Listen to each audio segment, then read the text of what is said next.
Welcome to Karma's Harvest.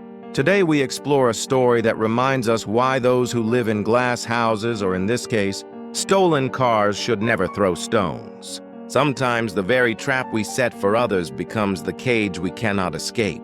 This is the story of a man who tried to ruin a child's future, only to find his own past catching up to him in the middle of a courtroom. Arthur Pendergast was a man who measured his worth by the shine of his hood and the silence of his neighbors. He lived in a quiet suburban cul-de-sac, but he was anything but neighborly. To Arthur, the world was a series of liabilities waiting to happen.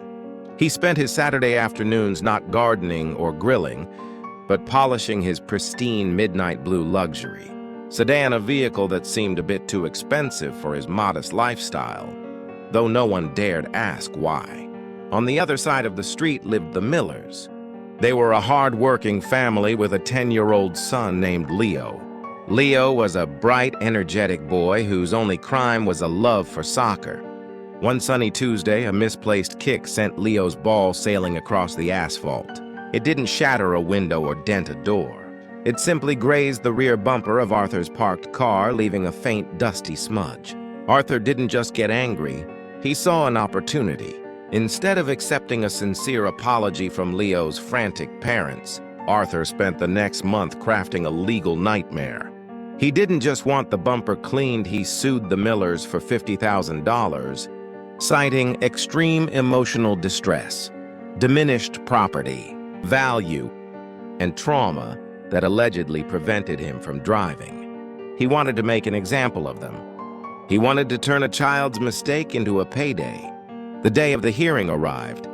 Arthur walked into the courtroom, wearing a suit that cost more than the Millers' monthly mortgage. He looked smug, confident that the law would protect his property rights. "Your Honor," Arthur began, his voice dripping with rehearsed sorrow. "That car was my sanctuary. Since that boy's reckless assault on my vehicle, I haven't been able to sleep. Every time I hear a noise outside, I fear my property is being desecrated again."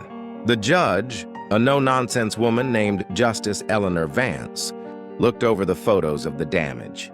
She saw a smudge that a wet paper towel could have fixed. She then turned her attention to the documentation provided for the car's valuation. "Mr. Pendergast," Judge Vance said, her brow furrowing, "to process a claim of this magnitude for emotional distress regarding property, we must verify the exact specifications and history of the asset in question." My clerk attempted to cross-reference. "The VIN you provided with the state registry this morning." Arthur's smug expression flickered for a fraction of a second. "Of course, Your Honor. It's a rare import." "It is indeed rare," the judge continued, her voice turning cold. "It's so rare that the National Insurance Crime Bureau flagged it 30 seconds. After we entered the number, this vehicle wasn't purchased at a high-end dealership in the city, as you claimed in your filing. According to the federal database, this car was reported stolen from a private collection in Chicago 3 years ago." The courtroom fell into a deafening silence. The Millers gasped. Arthur's face drained of all color, turning a ghostly shade of gray. He opened his mouth to speak, but no words came out. He had brought this car into a house of law, demanding justice for a smudge, while the entire vehicle was a monument to a crime. "Mr. Pendergast," Judge Vance said, leaning forward, "you filed a sworn affidavit claiming ownership of this vehicle. By doing so, you have provided the state with all the evidence needed to prosecute you for grand theft auto and insurance fraud. You weren't traumatized by a soccer ball. You were terrified of being found out. Yet your greed was so great that you walked right into the lion's den." The judge didn't just dismiss the case. She signaled to the bailiff. Before Arthur could even reach for his briefcase, the metallic click of handcuffs echoed through the room, a sound much louder and more final than a soccer ball hitting a bumper. Arthur Pendergast wanted to take $50,000 from a hardworking family. Instead, he lost his freedom. He tried to harvest a fortune from a child's mistake, but in the end, he only harvested the consequences of his own choices.